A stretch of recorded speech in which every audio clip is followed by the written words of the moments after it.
Morning TV9 డిబేట్లో తలకిపల్లి రవి గారికి plus Janasena నాయకుడు ఒక అతనికి మధ్యలో ఒక హీటెడ్ ఆర్గ్యుమెంట్ జరిగింది. జనరల్గా ఇట్లాంటి చర్చా కార్యక్రమాల్లో డిబేట్స్లో హీటెడ్ ఆర్గ్యుమెంట్స్ కామన్గా జరుగుతాయి. కానీ ప్రజలని, విశ్లేషకుల్ని, జర్నలిస్టుల్ని ఈ ముగ్గురుకి లిమిట్స్ అనేవి ఉండవు అనేది వాళ్ళు తెలుసుకుంటే బెటర్ అని నా ఉద్దేశం.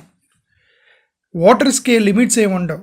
డెమోక్రటిక్ ఇండియాలో ప్రజలు ఈ దేన్నైనా మాట్లాడగలరు, దేన్నైనా ప్రశ్నించగలరు, దేన్నైనా అడగగలరు. మీడియా విశ్లేషకులు డివైడ్ అయిపోయారు. అంటే వాళ్ళు జనరల్ విశ్లేషకుల పేర్లతోనే ఉండి ఒక పార్టీ వైపుకి మేము మీడియా అని చెప్పి ఒక పార్టీ వైపుకి మారుతారు. రైట్. ఇప్పుడు నేనున్నాను కింద, నేను మీడియాని అని చెప్పలేదు, నేను విశ్లేషకుడిని అని చెప్పలేదు, వైఎస్ఆర్సీపీ కార్యకర్తననే చెప్తున్నాను. వైఎస్ఆర్సీపీ వాళ్ళు యాక్సెప్ట్ చేసినా చేయకపోయినా నేను కార్యకర్తనని చెప్పుకుంటున్నా. ఇది కూడా క్లారిటీ ఇస్తున్నా. ఓకే, ఇది కూడా నేను క్లారిటీ ఇస్తున్నా. ఇప్పుడు నేనేమన్నా రాంగ్ స్టేట్మెంట్లు చేసినా, నేనేమన్నా తప్పు స్టేట్మెంట్ చేసినా వైఎస్ఆర్సీపీ పార్టీకి సంబంధం లేదు. నేను వాలంటరీగా వైఎస్ఆర్సీపీకి పనిచేస్తున్నా. అది simple, very straight forward question. Okay, పార్టీకి సంబంధం లేదు. నేను వైఎస్ఆర్సీపీ కార్యకర్తనని నేను చెప్పుకొని నేను చెప్తున్నా, పార్టీకి సంబంధం లేదు. ఒక మనోభావాల మీద, ఒక భావజాలం మీద నేను మాట్లాడుతూ ఉన్నప్పుడు ఆ భావజాలాన్ని కాంప్రమైజ్ అవ్వను. ఒకవేళ పార్టీకి ఇబ్బంది అయితేమని నేను ముందుగానే చెప్తున్నా, పార్టీకి నేను మాట్లాడేదానికి సంబంధం లేదని చెప్తున్నా. ఓకే, అలాగే ఇప్పుడు ఈ విశ్లేషకులు, ప్రజలు, జర్నలిస్టులకి లిమిట్స్ అనేవి ఉండవు. ఇది భారతదేశంలో భావ స్వేచ్ఛ ప్రకటన. ఇవి అసలు వీళ్ళిద్దరి మధ్యలో ఆర్గ్యుమెంట్ ఒకసారి వినండి, దాన్ని బట్టి మనం మాట్లాడదాం. కాకినాడలో పాచిపోయిన లడ్డు అన్న వాళ్ళు పాచిపోయిన లడ్డును పరమ ప్రసాదం స్వీకరిస్తున్నారు. పవన్ కళ్యాణ్ చెప్పింది పాచిపోయిన లడ్డనే. పవన్ కళ్యాణ్ చెప్పారు, మాకు తెలుసు. పవన్ కళ్యాణ్ చెప్పారు గొప్ప. మీరు రాష్ట్ర ప్రయోజనాలు త్యాగం చేస్తున్నారు. అవసరం లేదు.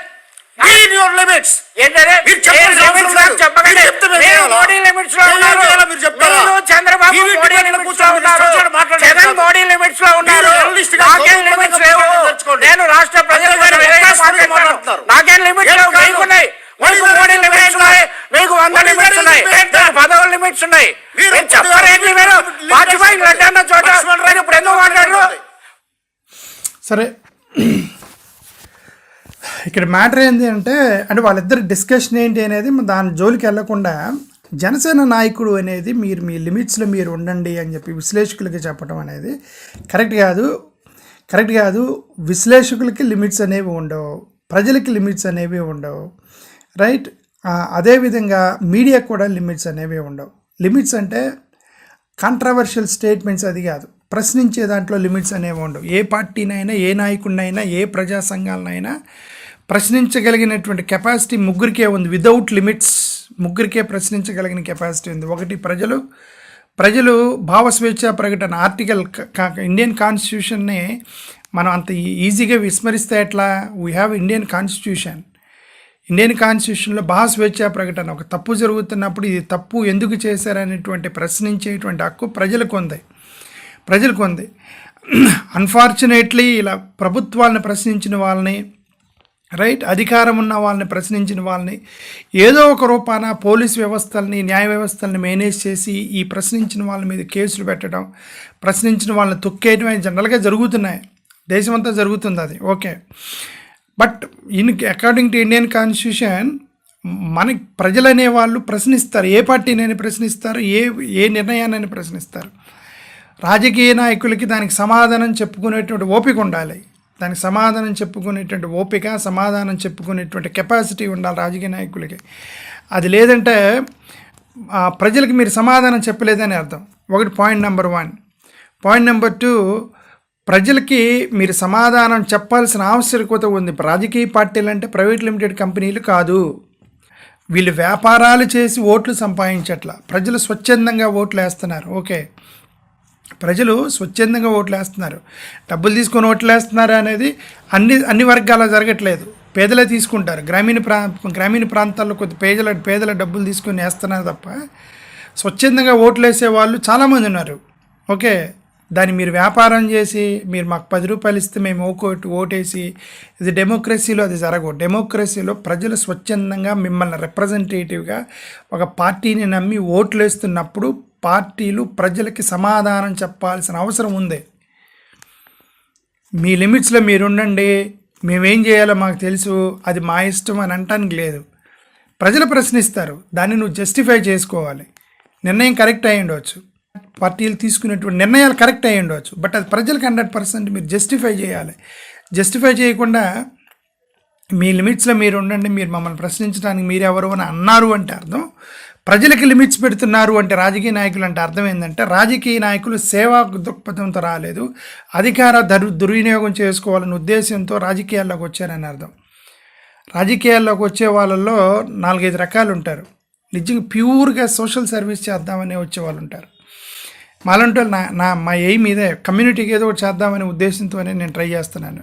ఓకే, మాలంటోళ్ళు మా దగ్గరేమి కోట్ల రూపాయల డబ్బులు ఉండవు, వెనక వేల మంది లక్షల మంది కోట్ల మంది జనాలు ఏమి ఉండరు. అలాగని మమ్మల్ని ఏం పార్టీలు చేయి చాపి మమ్మల్ని దగ్గర తీసుకునేటువంటి పెద్దవాళ్ళం కూడా కాదు మేము, రైట్. బట్ ఏదో కమ్యూనిటీకి ఏదో చేద్దామని ఎక్కడో మైండ్లో పెట్టుకొని ప్రజాక్షేత్రం కోసం ప్రజల కోసం ట్రై చేస్తాం, ప్రయత్నాలు చేస్తాం. ఓకే, ఇది ఒకటి. కొంతమంది కేవలం వ్యాపారాల్లో లాభం రావచ్చనే డబ్బులు సంపాదించుకోవచ్చని రాజకీయాల్లోకి వచ్చేవాళ్ళు ఉంటారు. ఇది సెకండ్ కేటగిరీ. ఇదే మూడో కేటగిరీ ఏంటంటే పోలీస్ కేసులు, ఇట్లాంటి వ్యవస్థ, అధికారం ఉంటుంది. మనం చలామణి చేయొచ్చు, మనకు ఒక సెక్యూరిటీ ఉంటారు, సెల్యూట్ చేస్తారు, నమస్తే అంటారు, రైట్, నమస్తే అంటారు. ఒక ఎస్సీ మినిస్టర్ దగ్గరికి వెళ్తేనే పైన చూస్తూ మాట్లాడేవాడు. ఓకే, పైన చూస్తూ మాట్లాడేవాడు, ఎవరు నువ్వు నా ఇంటికి వచ్చావు, నన్ను నా దగ్గరికి వచ్చి అడుగుతున్నావు అన్నట్టుగా మాట్లాడేవాడు ఒక SC minister. Okay, SC minister. Okay, ఏ పార్టీ అతను ఎవరు అనేది ఇమ్మీటీరియల్, మనం దాని గురించి మనం మాట్లాడద్దు. ఓకే, బట్ చెప్తున్నాను అంటే ప్రజలు అధికారం ఇచ్చినప్పుడు అది ప్రజాక్షేమం కోసం, ప్రజల కోసమే మన రాజకీయాల్లోకి వస్తాం, ప్రజల కోసమే చెయ్యాలి అన్న ఉద్దేశంతో రాజకీయాల్లోకి రావాలి. కానీ అధికారం కోసం అనేది ఇప్పుడు ఇతను మాట్లాడేది ఉందే, బీ యువర్ లిమిట్స్, మాకు తెలిసి మేము ఏం చేయాలో అని అంటే అర్థం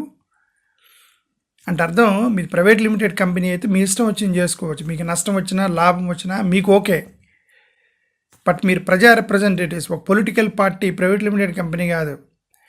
ప్రజలు ఆకాంక్షించి ప్రజలకు మీరు వాగ్దానం చేసి మేము సోన్స్ పనులు చేసి పెడతాము, మీకోసం కష్టపడతాము, మీ క్షేమమే మా ధ్యేయం అని చెప్పి మీరు చెప్తే మీకు ఓట్లు వేస్తే మీకు అధికారం వస్తుంది. అంటే ప్రజలు స్వచ్ఛందంగా వాళ్ళ ఇష్టపూర్వకంగా పెంచి పోషిస్తే మీ పార్టీలు పైకి వస్తాయి. కానీ ప్రైవేట్ లిమిటెడ్ కంపెనీలాగా వ్యాపారాలు చేస్తే పార్టీలు పైకి రావు. ఈ జనసేన అతను మాట్లాడేది కరెక్ట్ కాదు. జనసేన అతను ఒక విశ్లేషకుడిని, నీ లిమిట్స్లో నువ్వు ఉండు, నువ్వు చెప్పాలా, మాకు మా ఇష్టం వచ్చినట్టు చేస్తామని అంటానికి లేదు. ప్రజాక్షేత్రంలో ప్రశ్నిస్తారు, విశ్లేషకులు ప్రశ్నిస్తారు, ప్రజలు ప్రశ్నిస్తారు, జర్నలిస్టులు ప్రశ్నిస్తారు. అన్ఫార్చునేట్లీ జర్నలిస్టులు అనేవి ఒక మూలకి వంగిపోయినాయి. అంటే ఏదో ఒక పార్టీని ఎంచుకున్నారు. అన్ని న్యూస్ ఛానల్స్ కూడా ఏదో ఒక పార్టీకి ఫేవరబుల్గా మారాయి. ఇప్పుడు మాలాంటి వాళ్ళు విశ్లేషకులు, నేను మళ్ళీ చెప్తున్నాను, నేను విశ్లేషకుని అని చెప్పలే, క్లియర్గా నేను వైఎస్ఆర్సీపీని ప్రమోట్ చేస్తున్నాను ధైర్యంగా చెప్పి నేను ముందుకు వెళ్తున్నాను. ఎందుకంటే నాకు ఇష్టం లేదు, నేను విశ్లేషకుడి పేరుతో ఒక పార్టీని చేయడం నాకు ఇష్టం లేదు. నేను జర్నలిస్ట్ అని చెప్పి పార్టీని ప్రమోట్ చేయడం నాకు ఇష్టం లేదు. కింద మీరే 100 కామెంట్లు పెడతారు, నువ్వు జర్నలిస్ట్ అంటారా, నువ్వు జర్నలిస్ట్ అంటారా, నువ్వు వైసీపీని ప్రమోట్ చేస్తే మీరు తిడతారు. మీరు తిట్టకుండా ఉండాలని నేను డైరెక్ట్గా నేనే చెప్పుకుంటున్నాను. నేను వైసీపీకి ప్రమోట్ చేస్తున్నాను, వైసీపీ కార్యకర్తగా పనిచేస్తాను, జగన్ గారిని ముఖ్యమంత్రిని చేయడానికి ప్రయత్నం చేస్తానని నేనే రాసుకొని నేనే చేసుకొని చెప్తున్నా. ఓకే, నాకు జగన్ గారు ఏం చెప్పలే నన్ను ప్రమోట్ చేయమని, వైఎస్ఆర్సీపీ పార్టీ నాకేం బాధ్యత ఇవ్వాలని ప్రమోట్ చేయమని, వైఎస్ఆర్సీపీ పార్టీ వాళ్ళు నన్ను పిలిచి నువ్వు చేయరా అని ఏం చెప్పాల, నేనే స్వచ్ఛందంగా చేస్తున్నా, రైట్. ఎందుకంటే రాజకీయాల్లో నాకు చాలామంది చెప్పారు, రమేష్ అన్న నువ్వు నీ అంత ఆనెస్ట్గా ఉంటే నువ్వు రాజకీయాల్లో పనికిరావు నాకు చెప్పారు. నువ్వు ఆనెస్ట్గా ఉంటే రాజకీయాల్లో పనికిరావు నువ్వు నాకు చెప్పారు. నేను పనికి వచ్చినంత వరకు నేను పనికి వస్తాను, నేను ఆనెస్ట్గానే ఉందాము అనుకుని ఒక నిర్ణయానికి వచ్చాను, అంతే తప్ప అంటే నాలాంటి వాళ్ళు ఉండొచ్చు కొంతమంది యూట్యూబ్ ఛానల్ నడుపుకొని ఇదిగో మేము ఈ పార్టీకి నేను ఈ పార్టీ కార్యకర్తని అని చెప్పి ఆనెస్ట్గా వెళ్ళిన వాళ్ళు చాలామంది ఉంటారు. బట్ చాలామంది జర్నలిస్టులు ముసుగులో ఎనలిస్టులు ముసుగులో వాళ్ళు ఏదో ఒక పార్టీని ప్రమోట్ చేస్తూ ఉన్నారు. ఓకే, వాళ్ళని వదిలేస్తే న్యూట్రల్ ఎనలిస్టులు కొంతమంది న్యూట్రల్ ఎనలిస్టులు ప్రొఫెసర్ నాగేశ్వరరావు గారు, తలకిపల్లి రవి గారు, రైట్, ఇట్లా కొంతమంది న్యూట్రల్ ఎనలిస్టులు ఉన్నారు. వాళ్ళకి ఏ పార్టీ ఏముంది పాపం, వాళ్ళు లేదు, వాళ్ళు ఈ ఈ రాజకీయాల్లో ఏం జరుగుతుంది అనేది ఎప్పటికప్పుడు విశ్లేషిస్తూ ఉంటారు. వీళ్ళు కూడా న్యూట్రల్గా లేకపోతే వీళ్ళను కూడా మీరు తొక్కేస్తే ఇక అసలు డెమోక్రసీ చచ్చిపోయింది ఆంధ్రప్రదేశ్లో. మీడియా వేరే పార్టీలకి ఛానల్స్ అయిపోయినాయి. ఎనలిస్టుల పేర్లతో యూట్యూబ్ ఛానళ్ళు కూడా పార్టీలకి ప్రమోట్ చేస్తున్నారు, రైట్. అట్లీస్ట్ న్యూట్రల్ ఎనలిస్టులు ఉన్నారు, ప్రొఫెసర్ నాగేశ్వరరావు గారు, తలకిపల్లి రవి గారు లాంటి వాళ్ళు కొంతమంది ఉన్నారు, రైట్. వాళ్ళనన్నా సరే వాళ్ళ యొక్క భావ స్వేచ్ఛా ప్రకటన ఉపయోగించి వాళ్ళనైనా ఫ్రీగా చెప్పనివ్వాలి మనం. మోరోవర్ వీళ్ళు కూడా ప్రజల్లో భాగమే. ఎనలిస్ట్ అంటే వాళ్ళేమి వాళ్ళకి కూడా ఓట్ బ్యాంక్ ఉంటుంది కదా, వాళ్ళకి ఓటర్ కార్డు ఉంటుంది, వాళ్ళకి ఆధార్ కార్డు ఉంటుంది, వాళ్ళకి రేషన్ కార్డులు ఉంటాయి. ఎనలిస్టులు కూడా they are also part of పబ్లిక్కి చెప్పిన సమాధానం నువ్వు ఎనలిస్ట్కి కూడా చెప్పాల్సి వచ్చింది. No limits for analyst, no limits for public, no limits for voters, no limits for media, genuine media, neutral media. I'm talking about neutral media. వీళ్ళకి లిమిట్స్ ఏముండవు, అందరినీ ప్రశ్నిస్తారు, అందరికి సమాధానం చెప్పాలి. ముఖ్యంగా రాజకీయ నాయకులు అనేవాళ్ళు ప్రజలకు సమాధానం చెప్పాలి. సమాధానం చెప్పకపోతే వాళ్ళు నెక్స్ట్ మీకు ఓటేయరు. సింపుల్గా వాళ్ళు ఏం చేయగలరు, అధికారం మీ చేతిలో ఉండేది. వీళ్ళేమని మీరు రాజకీయ నాయకులు సమాధానం చెప్పకపోతే ప్రజలు ఏం చేయగలరు? ప్రజలు ఏం చేయలేరు. ఎందుకంటే ప్రజలు ఏమైంది, కామన్ మ్యాన్. పోలీసులు మీ చేతుల్లో ఉంటారు, అధికారం మీ చేతిలో ఉంటుంది, డబ్బులు మీ చేతిలో ఉంటాయి, రౌడీ గుండాలు మీ చేతుల్లో ఉంటారు. కామన్ మ్యాన్ వచ్చేసి వాడిని కొట్టేసిపోతారు, అవసరం కేసు పెడతారని బెదిరిస్తారు. కామన్ మ్యాన్ వాడు ఏం చేయలేడు. వాడు చేయగలిగింది ఏంటంటే వాడు హట్ అయ్యాడంటే, ఓటర్ హట్ అయ్యాడంటే నెక్స్ట్ ఓట్ అయ్యాడు. సింపుల్గా నేను హట్ అయ్యాను, నా మనసాక్షి ఒప్పుకోవట్లేదని మీకు వ్యతిరేకంగా ఓటేస్తారు. కాబట్టి పార్టీలు ముఖ్యంగా టీవీల్లో కూర్చొని మాట్లాడేటువంటి ప్రజాప్రతినిధులు, పార్టీల తరపున మాట్లాడే ప్రజాప్రతినిధులు, ఇప్పుడు ఆయన జనసేన పార్టీ తరపున కూర్చొని మాట్లాడుతున్నాడు కదా అతను, అంటే is representing the Janasena party.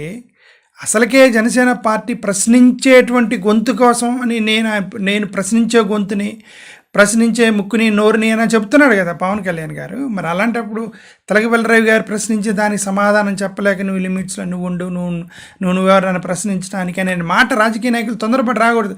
మనసులో ఉన్నా సరే మనసులో పెట్టుకోవాలి, బయటకు చెప్పకూడదు. రాజకీయ నాయకులు మొత్తం లోపల ఒకటి బయట ఒకటి ఉండిద్ది. ఆ లోపల ఉన్నది లోపలే ఉంచుకోండి, దయచేసి బయటికైనా చెప్పకండి. కరెక్ట్ కాదు అని నా ఉద్దేశం. Thank you.